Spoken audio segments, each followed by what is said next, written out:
Para tener más detalles al respecto y sobre todo en el tema de letalidad, agradezco esta noche al maestro Rodolfo de la Torre. Él es director del Centro de Estudios Espinosa Iglesias. Muy amable, gracias por tomarnos la llamada. Muy buenas noches a toda la audiencia. Primero, ¿usted comparte este optimismo expresado hace un momento, en el transcurso del día por el subsecretario Hugo López-Gatell, en donde advierte que se empiezan a ver menos casos, hay menos ocupación en los hospitales y es un panorama positivo? Es difícil compartir el optimismo del subsecretario López-Gatell. No porque la epidemia no esté en descenso.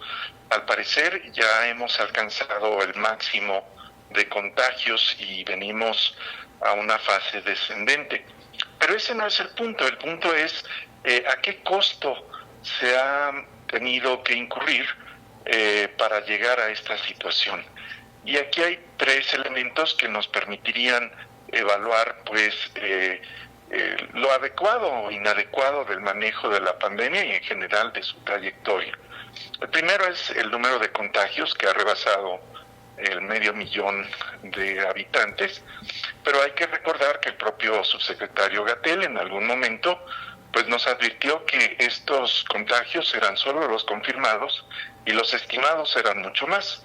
La última vez que presentó una estimación al respecto, hablaba de que respecto a los confirmados habría 25 veces más de estos contagios. Una multiplicación de 8.2, la última cifra que dio en cuanto a los confirmados, habría que multiplicarlos por 8.2 si mal no recuerdo. Ha habido varias estimaciones, la que yo estoy mencionando es la última que se reportó a través del método Centinela, en donde se hablaba de esta cifra. Posteriormente, de forma esporádica, se han hablado de otras cifras. El punto es que en estos momentos no tenemos un factor claro por el cual multiplicar el número de contagios. Pero este es solo el primer elemento. El segundo elemento correspondería al porcentaje de camas que han sido ocupadas por pacientes contagiados por COVID, en donde ahí sí hay una estadística favorable. No se ha rebasado durante un tiempo, complicado, peligroso, la ocupación de 70% de camas, que representaría ya tener una situación difícil.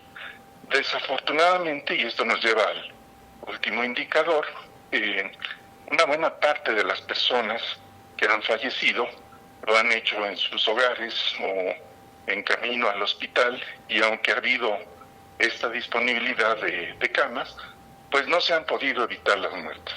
Y esto nos lleva a que tengamos estas 57,775 muertes que colocan a nuestro país en el tercer lugar mundial y en el 10º en cuanto a muertes por millón de habitantes. Ahora, una cifra bastante preocupante. Maestro, considerando precisamente este panorama complicado con este número de muertes, si desde un principio el gobierno hubiera acercado, hubiera no subestimado a la pandemia, además de acciones como el hecho de que el presidente hasta estas alturas se ha negado a usar el cubrebocas, si todos estos factores se hubieran considerado, ¿podríamos estar hablando de unas cifras distintas?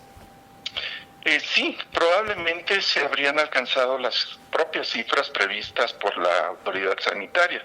En un principio se hablaron de 6,000 muertes, que era un escenario optimista, pero el escenario, factible que llamaba la autoridad era de alrededor de 30,000 muertes. Ya estamos cerca de las 60,000 que corresponden, de acuerdo al propio calificativo de las autoridades, en un escenario muy catastrófico.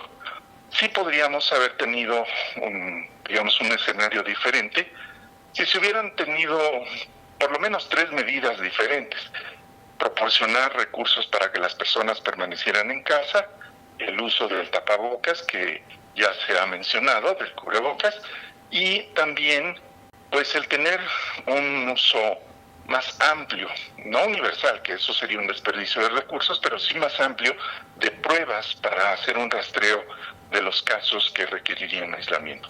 Ahí hay 3 medidas que pues no se siguieron en su momento y que pues podrían haber hecho una diferencia. Ahora, maestro, ¿cómo observa el uso del semáforo epidemiológico? Algunos gobernadores están en desacuerdo, optan por medidas según su localidad, pero aún se utiliza para el gobierno federal pues dar indicaciones a los gobiernos estatales. ¿Usted lo ve vigente? ¿Habrá que modificarlo? ¿Cómo lo observa? Bueno, tener un semáforo es algo muy positivo. Efectivamente, requerimos una serie de señales para actuar en consecuencia. Sin embargo, el planteamiento del semáforo no ha sido consistente. Hay que recordar que pocas semanas después de planteado, se modificaron sus criterios y más adelante se pasó esa responsabilidad a los estados, con lo cual se dispersaron los criterios para darle, digamos, una claridad a su advertencia. Creo que se está regresando a unificar estos criterios, pero pues no ha habido una coordinación suficientemente profunda para que el semáforo cumpla su función.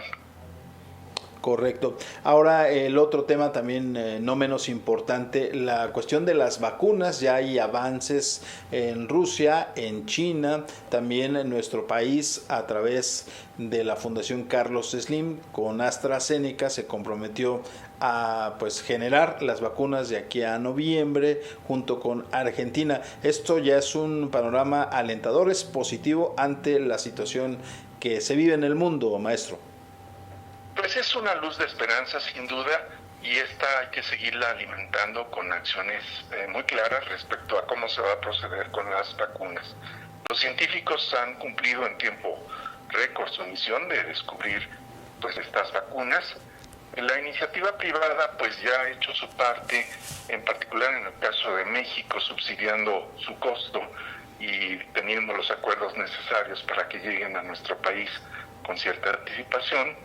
Y lo que esperaremos es que el gobierno federal presente con toda claridad el plan de vacunación que se va a seguir para el momento en que se tenga ya la disponibilidad de vacunas en México.